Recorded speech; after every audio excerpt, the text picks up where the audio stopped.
নারায়ণগঞ্জের ফতুল্লায় গ্যাস বিস্ফোরণে দগ্ধ একই পরিবারের ৫ জনের কেউ আর বেঁচে নেই। স্বামী সন্তানদের পর মারা গেছেন গৃহবধূ সাইমাও। সকালে জাতীয় বার্ন ইনস্টিটিউটে চিকিৎসাধীন অবস্থায় তার মৃত্যু হয়।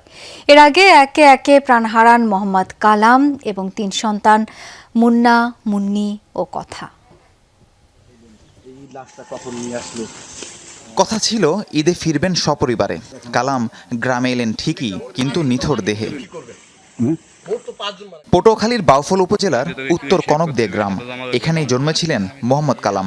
একমাত্র সন্তান, ২ দশক আগে হারিয়েছেন বাবা মাকে। জীবিকার তাগিদে থিতু হন নারায়ণগঞ্জের ফতুল্লায়। স্ত্রী এবং ৩ সন্তান নিয়ে ছিল সবজি বিক্রেতা কালামের সংসার। গত ১০ মে বাসায় গ্যাস লাইনে লিকেজ থেকে বিস্ফোরণে দগ্ধের পর একে একে মারা যান সবাই। নিয়ে এসে দাফন করা হয়েছে। তারপরে আমরা রওনা দেওয়া ধরছি, শুনছি যে রাত্রে আবার মেয়ে মারা গেছে ছোটটা। তারপরে আবার সকালবেলা আবার শুনি যে ছেলে মারা গেছে। তারপরে দুপুরের দিকে শুনি যে নিজের মেয়েটা মারা গেছে।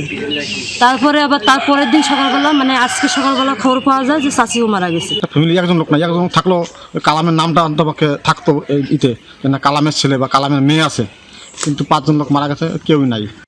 কালাম ও তার পরিবারের এমন মৃত্যুর পর গ্রাম জুড়ে বিষাদের ছায়া। সবার মনে প্রশ্ন, এই মৃত্যুর দায় কার? তারা তো সারা রাত্র গ্যাস জ্বালা রাখছে, গ্যাসে তামান গড় হইয়া ছিল। সকাল উঠতে বেড়ায় যায় মালানে কাঁচা তরকারি বিক্রি করে, তো মালান তো সকালে উঠছে, উঠতে ম্যাচ জ্বালছে, সিগারেট খায়। জ্বালার পরে এই ব্রাস্ট হয়ে গেছে। গ্যাস লুজ বলছে আরও ১৫-২০ দিন আগের থেকে, বলার পরেও বাড়িওয়ালা ঠিক মতো করে নাই, না করার কারণে এই ৫ জন লোক নিহত হয়েছে।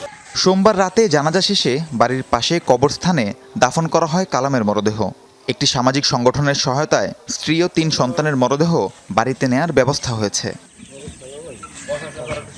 রাহিম সারোয়ার, যমুনা নিউজ।